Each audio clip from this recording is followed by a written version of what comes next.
It's been a dramatic few months since the Georgian Dream Party won the country's parliamentary elections amid accusations of unfair voting. In this episode of the Europe Conversation, I sit down with Georgian Prime Minister Irakli Kobakhidze to find out whether Georgia is still on that European path, its relationship with Russia, and what the future holds as the new US administration makes waves in the region.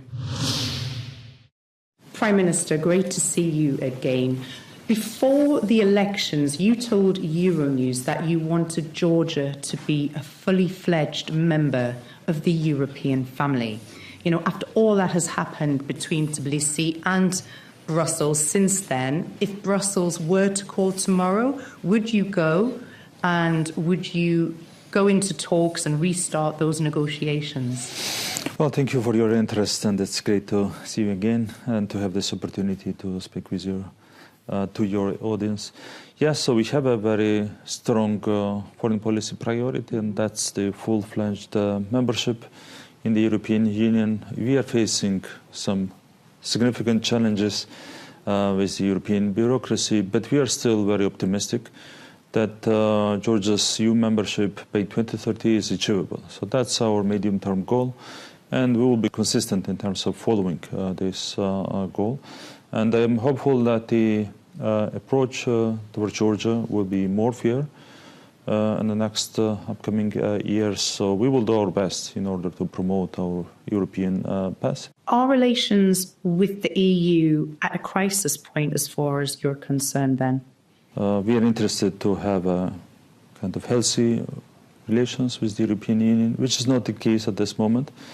But we are confident that it's not because of Georgia's policies. It's because of the European bureaucracy's policies towards Georgia. So if that policy changes, everything will be in a better shape.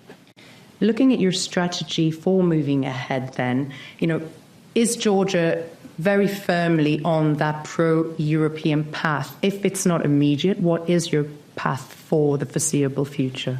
Well, absolutely. So again, we are committed to the European integration. We stand ready to consistently fulfill all the obligations deriving from the association agenda, deriving from the DCFTA. So that's a very clear agenda. And we will be patient. We will wait for the European kind of decisions about Georgia's European integration. So we have to demonstrate this patience. But at the same time, we will consistently fulfill all the obligations which are about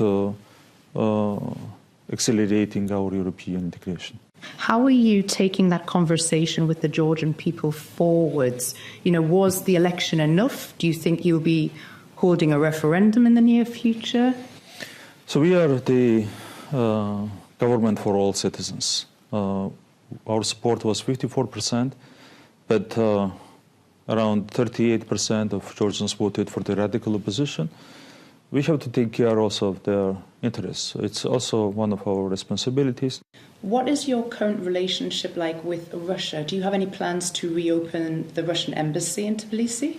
We have no diplomatic relations, and there is no space for restoring diplomatic relations because of the occupation of our two historic regions, and because of the so-called recognition of the so-called independence of Abkhazia and the Tskhin Valley region.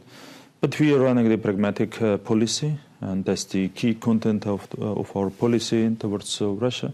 We are keeping the trade and economic relations with Russia, and that's how we are going to run it further, to have pragmatic policy towards the Russian Federation. That's one of our kind of policy lines in terms of the kind of foreign policy of the country.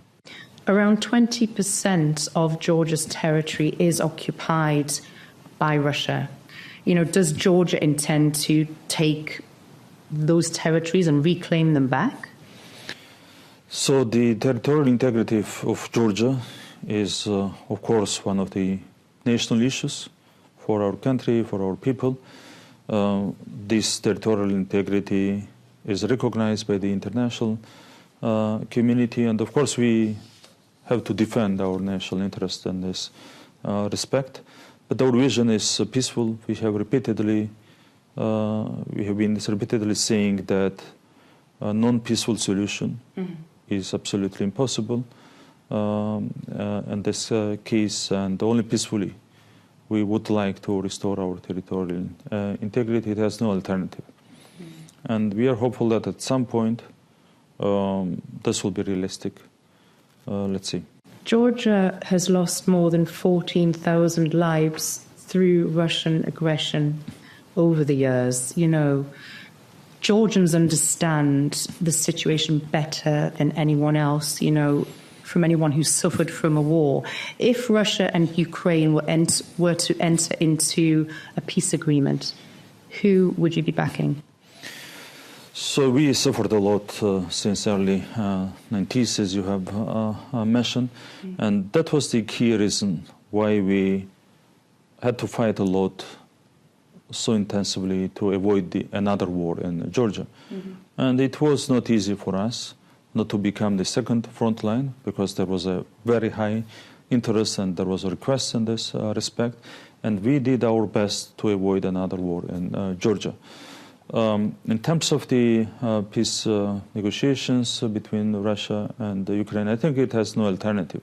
From the very beginning, from February 2022, we have been saying that the ceasefire has no alternative. People are dying. Of course, the international community should be fully concentrated on promoting this ceasefire agreement and the peace.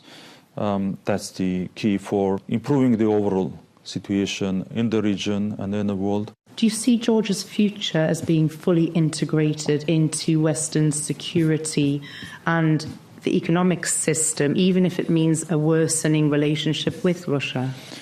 So, you know, we have quite clear foreign policy goals. In terms of the NATO integration, that's not on the agenda at this moment because of the Western countries' kind of decisions and approaches and the overall context around us. But the European integration is the key foreign policy priority. Of course, while making any step, we have to take into consideration all the side effects of it. For example, we had to make a very kind of crucial decision about not introducing sanctions against the Russian Federation, which was kind of requested behind the closed doors and sometimes also publicly by the Western stakeholders. We had to defend our national interests. So we had calculated quite in a simple way that introducing sanctions against the Russian Federation would cause a huge problems for the Georgian economy. Even in the first year, the recession would make around minus 10%. And according to the pessimistic scenario, it could reach even minus 18%. So finally, you always have to make balanced decisions. But finally, I think that we can finally become the full-fledged member of the European Union without sacrificing our key national interests. You mentioned earlier the new US administration. You know, they're bringing evolutions into the region. What is your focus there? Have you spoken to Trump yet?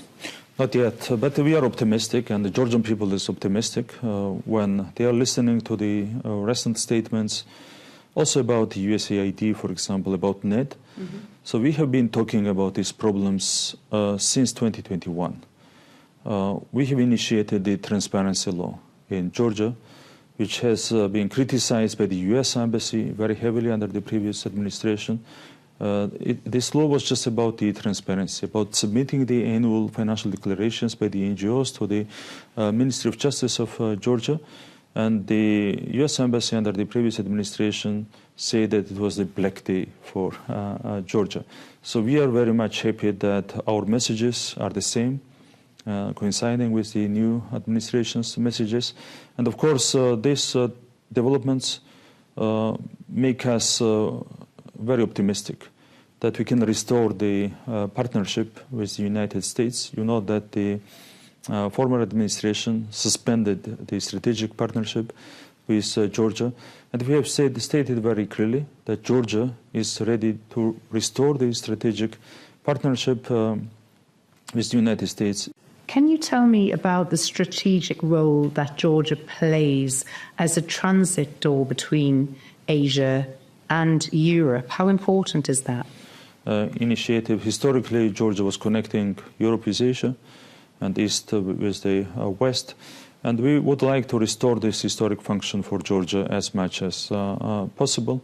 And for that, we are doing a lot. We are investing into our infrastructure, including the highways, the seaports, the airports, etc., railway. And of course, these investments create some new opportunities for Georgia. We would like to further strengthen the partnership with relevant countries on both sides of the trade, with Europe, with the United States, and at the same time with the countries in the South Caucasus, with Central Asian countries, with China. I think these kind of trends, the positive trends that we enjoy at this moment, can promote the restoration of our strategic function. Very finally, if you could send individual messages to President Trump, President Putin, and then also to Europe, what would those individual messages be? I would have some common message for everybody around us. Fairness is the key. I think during the last years, we had to face a lot of unfair approaches. I think the fair approach can also properly promote the objective interests of all different countries around us. Prime Minister, thank you as always for talking to Euronews. Pleasure to see you today. Thank you. That's great. That's great. Thank you so much.